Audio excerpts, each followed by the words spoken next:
Hey everybody, this is Mr. Marvin, and in this video I'm going to show you how to format a paper for MLA standards.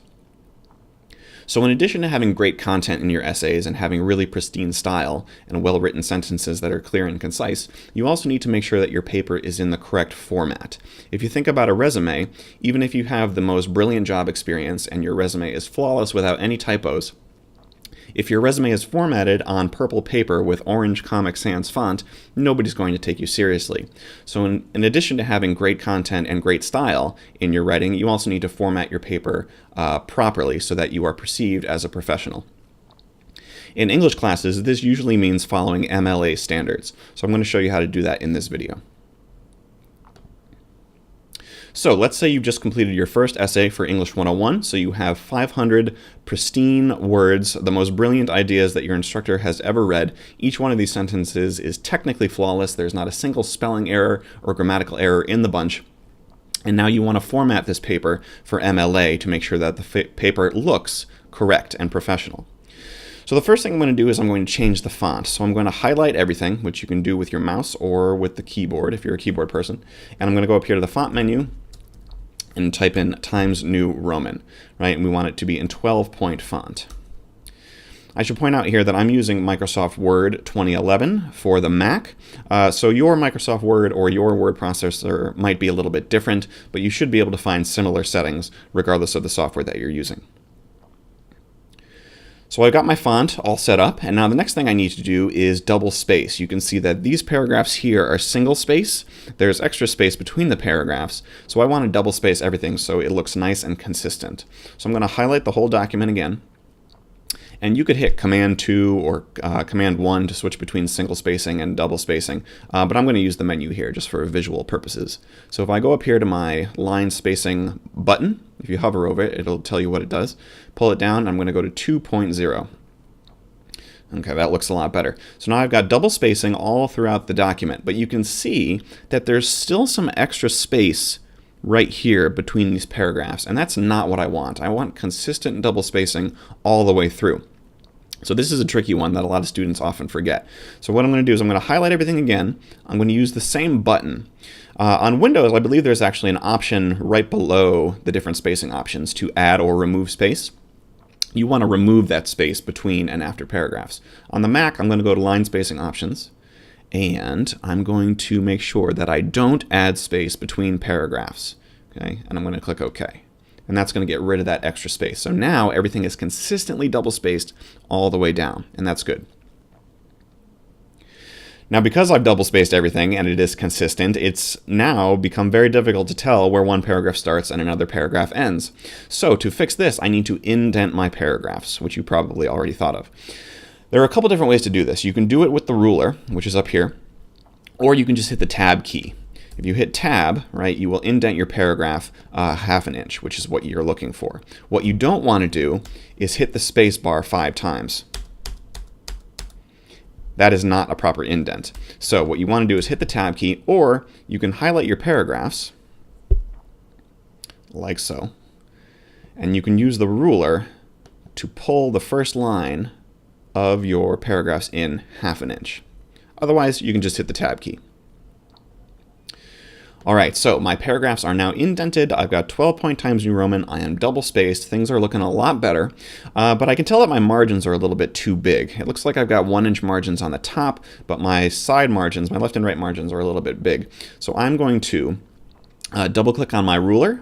If you have the ruler hidden, which you probably do, if you have the ruler hidden, you can go up to the View menu and hide it or unhide it. So I'm going to go up here to View, check my ruler to make sure that it's hidden so I can see my spacing.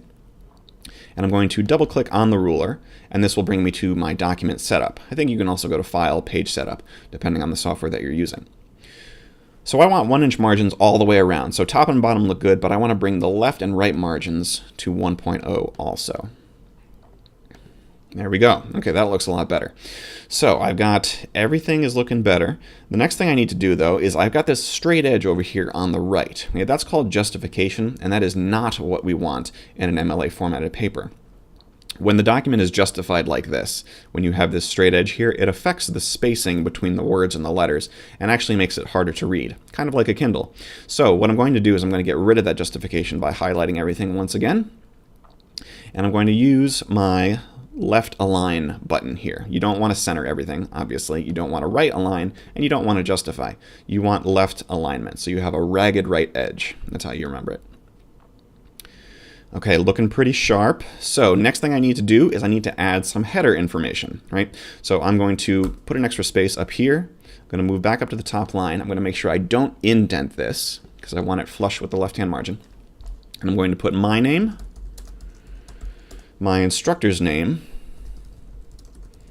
the course, number and section, and the assignment.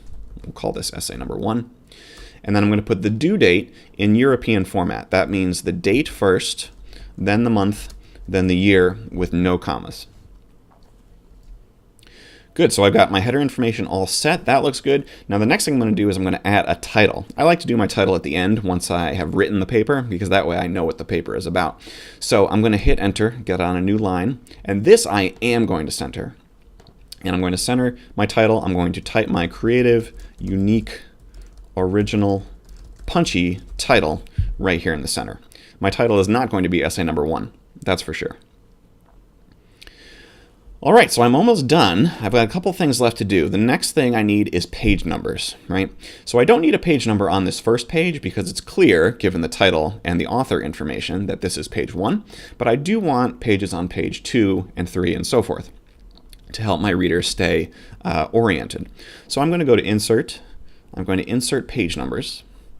And where do I want them? I want them at the top of the page in the upper right-hand corner. For the Mac, I'm going to uncheck the show number on first page. On Windows, I believe the option is called different first page. So if you check different first page on Windows, you should get no page number on page 1. I'm going to click OK. All right, so nothing appeared up here, which is good. But I've got my page number down here, which is what I want. So notice how the page number is in the header of the document. It's not on page 1, or excuse me, it's not on the first line of the page, right? You can see my margin is right here, and the page number is actually in that top margin. So that's good. I don't want to type my page number on the first line of each page.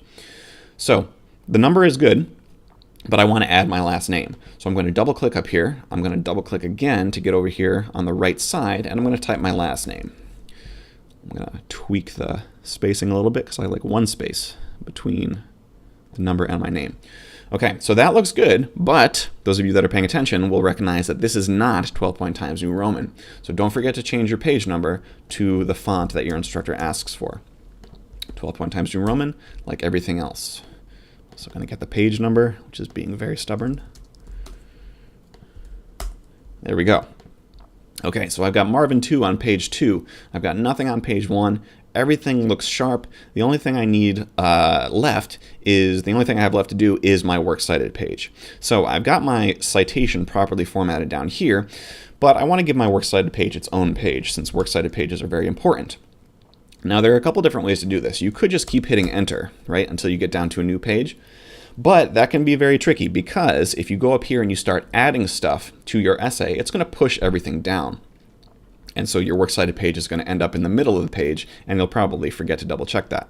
So rather than hitting enter a bunch of times, I'm going to go to Insert, Break, Page Break. And that's going to give my works cited page its own page at all times. So the title of my works cited page is, spoiler alert, Works Cited. It's not work cited and it's not works cited. So type works cited right at the top of your page, centered, no stylization, so no bold, no big fonts, no underlining. Same with your title of the essay itself. Everything is 12-point Times New Roman. There's nothing in your essay that is not 12-point Times New Roman. Okay, so I've got my citation all set here. I've got the author's last name, first name, the title of the work, the title of the container, which is the anthology where the essay appears, the editor information, the publisher information, the year it was published, as well as the page range. The last thing I have to do is give this citation a hanging indent. And to do that, I'm going to highlight the citation itself, and I'm going to go back up here to my little dingus on the ruler. And you see this hourglass? If you grab different parts of this hourglass, it's going to move your text in different ways. So if I grab the bottom of the hourglass, it's going to give me a left indent. That's obviously not what I want. If I grab the top half of the hourglass, it's going to give me a first line indent, which is what we use for the paragraphs. That's not what I want either. You want to grab the middle, the trickiest part to grab. And if you hover over the middle part of the hourglass, you should see hanging indent. I'm going to pull that in 1/2 inch and let go. And now I have a hanging indent, which means the first line is flush with the left-hand margin. Every subsequent line is indented 1/2 inch. And this would repeat for any number of citations that you have. If you have more than one citation on your Works Cited page, you're going to want to alphabetize your citations according to the first word. All right? So now I have a perfectly formatted paper in MLA format, and I should get full credit for the presentation of my paper. If you have any questions about this video, please post them in the Course Questions forum, and I will talk to you guys on the internet.